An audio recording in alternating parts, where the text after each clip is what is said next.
जय श्री वीर बजरंगी। आज का एपिसोड होने वाला है राजस्थान में महावीर हनुमान जी का ऐसा देवस्थान जो हनुमान चालीसा की चौपाई भूत पिचास निकट नहीं आवे महावीर जब नाम सुनावे को सार्थक करता है। और यह बजरंगबली जी का एक ऐसा मंदिर है जहाँ का प्रसाद अपने घर वापस नहीं ले जाया जाता। आरती के समय इन लोगों को बैठाया जाता है, जैसे कोर्ट कचहरी लगती है उस तरीके से यहाँ इनमें मार पड़ती है। नमस्कार, इंडिया टू भारत चैनल आपको करवाता है भारतीय तीर्थ स्थलों के दर्शन।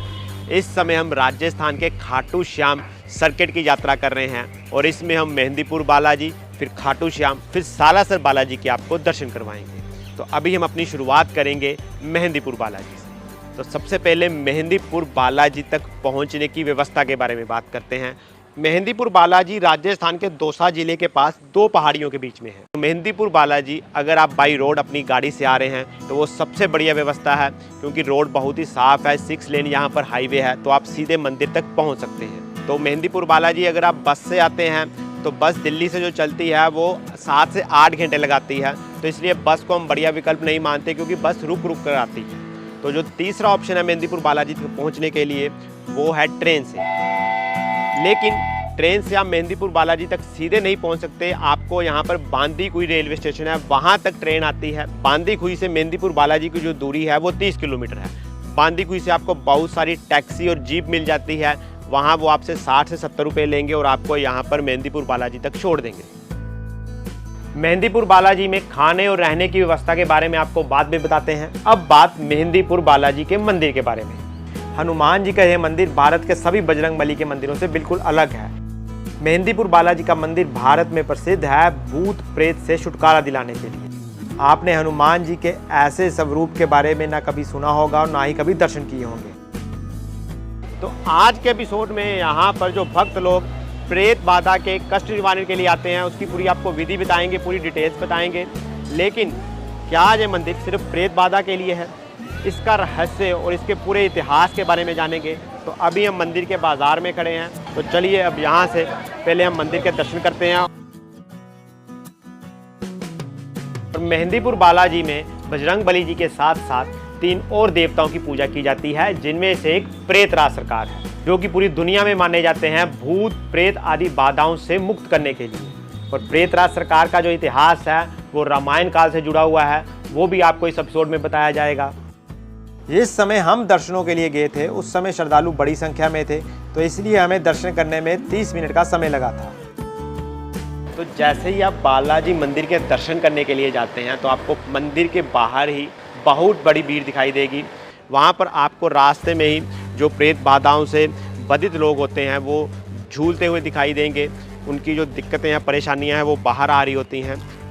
दोनों आरतियों के समय यहाँ पर बालाजी के सामने वो भीड़ बैठ जाती है और जिन लोगों को भी कोई कष्ट होता है खुद बालाजी आरती के समय आकर उन सभी भूत प्रेत बाधाओं को दंडित करते हैं। हमने देखा कि सुबह और शाम के समय बड़ा रश होता है इधर, वो क्यों है यहाँ पर मंदिर के बाहर भीड़?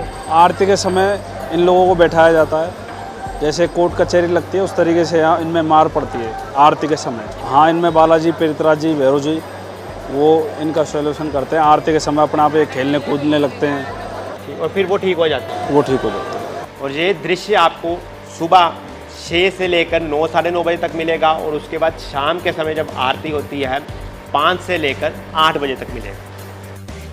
बालाजी महाराज की दाईं तरफ छाती की ओर एक निरंतर जलधारा बहती रहती है, जो कि बालाजी का पसीना कहा जाता है। जब बालाजी महाराज को चोला भी चढ़ा दिया जाता है उसके बाद भी यह जलधारा बहती ही रहती है। और बालाजी की छाती से जो पानी का लगातार बहाव होता रहता है उसी पानी से भक्तों पर छिड़काव किया जाता है। और मान्यता है कि इस पानी के 3 छींटे पड़ने से ही जो भूत प्रेत बाधा है वो निकल जाती है। बालाजी मंदिर में एक देवता नहीं बल्कि 3 देवताओं की यहाँ पर पूजा की जाती है। सबसे पहले बालाजी महाराज, उसके बाद कोतवाल भैरव और तीसरे यहाँ पर प्रेतराज सरकार। बालाजी मंदिर में जो दर्शन की विधि है वो इस तरह से है कि सबसे पहले जब आप मंदिर में प्रवेश करेंगे तो जो आपको बालाजी महाराज जी के दर्शन होंगे। उसके दर्शन के बाद बिल्कुल साथ में ही जो कोतवाल भैरव जी हैं उनके दर्शन होंगे। कोतवाल भैरव जी थोड़ा नीचे की तरफ हैं, तो इस बात का विशेष ध्यान रखें कि आपको नीचे की तरफ देखते हुए दर्शन करने हैं। फिर आगे ही आपको 30 मीटर पर ही सीढ़ियाँ चढ़कर जो प्रेतराज सरकार है उनके दर्शन होंगे। वाल्मीकि रामायण के लंका कांड में प्रेतराज सरकार की कथा के बारे में बताया जाता है कि जब भगवान श्री बजरंग बली जी की पूंछ में आग लगने के बाद उन्होंने लंका दहन करना शुरू कर दिया था, तो रावण ने एक नीलासुर नाम के राक्षस को बजरंग बली जी के इस कार्य को रोकने के लिए भेजा। जब नीलासुर राक्षस बजरंग बली जी को नहीं रोक पाया तो वो समझ गया कि बजरंग बली जी कोई आम वानर नहीं है, तो उसने समर्पण कर दिया। लंका दहन करने के बाद हनुमान जी नीलासुर राक्षस को अपने साथ ही श्री राम की शरण में ले गए। तो श्री राम ने खुश होकर नीलासुर को वरदान दिया कि कलयुग में तुम बजरंग बली जी के सहायक के रूप में मेहंदीपुर में दंड नायक के रूप में भूत प्रेत आदि बाधाओं से लोगों को छुटकारा दिलाओगे। तो तब से प्रेतराज सरकार की यहाँ मेहंदीपुर बालाजी में और पूरे भारत में मान्यता है। तो मेहंदीपुर बालाजी में जो भी लोग आते हैं वो भूत प्रेत बाधा से या किसी भी समस्या से पीड़ित होते हैं, तो इसीलिए हमने जो सीधा कैमरा डायरेक्ट कैमरा मारना उचित नहीं समझा। तो जितने भी शॉट्स हैं हम पीछे से ही आपको दिखा रहे हैं। मेहंदीपुर बालाजी के जो तीनों प्रमुख देवता हैं उनको जो प्रसाद है वो भी अलग अलग चढ़ाया जाता है। जो बालाजी महाराज हैं उनको यहाँ पर लड्डू का प्रसाद चढ़ाया जाता है। जो कोतवाल उन्हें यहाँ पर उड़द की दाल का प्रसाद चढ़ाया जाता है और प्रेतराज सरकार को यहाँ पर चावल का प्रसाद चढ़ाया जाता है।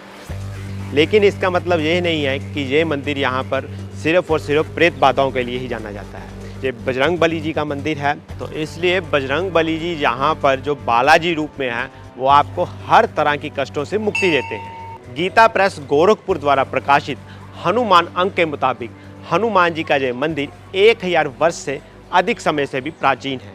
1000 वर्ष पूर्व हनुमान जी और प्रेतराज सरकार ने इसी अरावली पर्वत पर दर्शन दिए थे। मेहंदीपुर बालाजी में जो प्रसाद के नियम हैं वो अर्जी और दरख्वास्त यहाँ पर कहा जाता है। अब जानते हैं कि अर्जी इस मंदिर में किस तरह से लगाई जाती है। जैसे आपके साथ कोई परेशानी वाला बंदा है जी, उसकी अर्जी लगती है। किसके आगे, ऑफिस में के बालाजी? नहीं, यहाँ से सामान मिलता है 151 रुपये का, वो मंदिर में लेके जाओगे। मंदिर में भोग लगता है, उसका भोग लग जाता है। उसके बाद में 2 लड्डू खा लो, वो बाकी लड्डू 7 बार उतार के पीछे बांट दो। और ये 2 लड्डू किस समय खिलाए जाते हैं, जब वो आरती के समय? नहीं, जैसे सुबह 7 से 11 बजे तक अर्जी लगती है। पहले यहाँ भूखे पेट अर्जी लगाओ। अर्जी लगाने के बाद में 2 लड्डू खिलाए जाते हैं। समाधि बाबा दर्शन करो, 3 पहाड़ी पे दर्शन करो और सुबह शाम आरती में बैठाओ। समाधि वाले बाबा कहाँ पे हैं? समाधि वाले बाबा वो पीपल का पेड़ है, उसके सामने समाधि वाले बाबा का मंदिर है। यहाँ से मंदिर में दर्शन करने के बाद में रोगी को वहाँ ले जाया जाता है। अच्छा, वहाँ जलेबी का भोग लगता है 10 रुपये का। समाधि वाले बाबा के यहाँ जलेबी का भोग लगता है? जलेबी का भोग लगता है। जो जलेबी का भोग लगा के उसको खिला दो। जो महाराज जी पहले थे, मंत्री जी महाराज जी, उनकी समाधि बनी हुई है। ये प्रसाद है जिसे कि यहाँ पर अर्जी कहा जाता है। और ये पहले बालाजी को, फिर कोतवाल जी को और प्रेतराज सरकार जी को। हमें यहाँ पर भैया ने बताया कि सिर्फ भूत प्रेत के बाधा वाले लोग ही यहाँ पर नहीं आते, आम तौर पर भी यहाँ पर बड़ी संख्या में श्रद्धालु बालाजी महाराज, प्रेतराज सरकार और कोतवाल भैरव के दर्शनों के लिए आते हैं। तो यहाँ पर मेहंदीपुर बालाजी के दर्शन करने से पहले आपको कुछ एक खास बातों का विशेष ध्यान रखना है कि 1 हफ्ता पहले आप किसी भी तरह का अंडा, मांस, शराब आदि का सेवन ना करें। और यहाँ पर आपको बालाजी महाराज का भी पाठ करना होता है, मंदिर में आके प्रेतराज सरकार का चालीसा भी पढ़ना होता है और भैरव चालीसा का भी यहाँ पर आकर पाठ करना चाहिए। बालाजी मंदिर के बिल्कुल सामने यहाँ पर बालाजी गर्भगृह में स्थापित है। उसके बिल्कुल सामने प्रभु श्री राम जी और माँ सीता जी का मंदिर भी स्थापित है, जो कि बहुत ही भव्य और बहुत ही सुंदर भी है। तो अब बात करें मेहंदीपुर बालाजी में रहने की व्यवस्था के बारे में। तो मंदिर से 1 किलोमीटर पीछे ही आपको यहाँ पर धर्मशाला यानी शुरू हो जाएंगी। इस समय हम जिस धर्मशाला में रह रहे हैं उस धर्मशाला का नाम है अग्रवाल सेवा सदन। हमने जो यहाँ पर रूम लिया है उसका हमें चार्ज पड़ा है 800 रुपये। 2 व्यक्तियों के लिए AC रूम है। ये कमरे यहाँ पर बहुत बढ़िया है, साफ़ सफाई पूरी है इस पूरे के पूरे सेवा सदन की। इसके अलावा हम जिस जगह पर खड़े हैं, आप मेरे पीछे देख सकते हैं, यहाँ पर आपको इस 100 मीटर के दायरे में धर्मशालाएँ दिखेंगी। कलकत्ता धर्मशाला है, हनुमान सेवा सदन है, अंजनी महल करके धर्मशाला है। और इन सभी धर्मशालाओं का जो चार्ज है, जो शुल्क है, वो आपको 600 से 1000 रुपये के बीच में पड़ेगा। यहाँ पर गाड़ियाँ भी आप लगा सकते हैं। इसके अलावा यहाँ पर कई आश्रम भी हैं जिनका चार्ज आपको 400 से 600 रुपये के बीच में पड़ता है। तो यहाँ पर जो आपको कमरे लेने हैं वो आप प्रयत्न कीजिएगा कि मंदिर के पास में मत लीजिएगा, क्योंकि जैसे जैसे आप मंदिर के पास जाते जाएंगे तो रास्ता तंग होता जाता है। वहाँ पर बाजार है और बाजार में बहुत रश रहता है।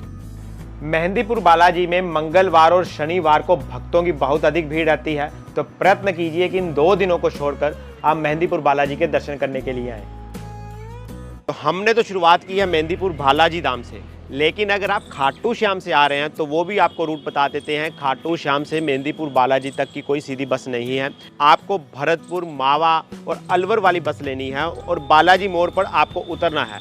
बालाजी मोड़ से जो मेहंदीपुर बालाजी की दूरी है वो 4 किलोमीटर है। यहाँ 24 घंटे आपको जीप मिलेगी, आप कभी भी पहुँचते हैं तो आप जीप करके यहाँ से जो 4 किलोमीटर की दूरी है मंदिर तक पहुँच जाएंगे। तो खाटू श्याम सर्किट सीरीज़ का हमारा अगला एपिसोड होगा खाटू श्याम धाम पर। यहाँ पर वो 3 घंटे की दूरी पर स्थित है। अगले एपिसोड में हम आपको खाटू श्याम धाम में मिलेंगे। जय श्री बालाजी महाराज।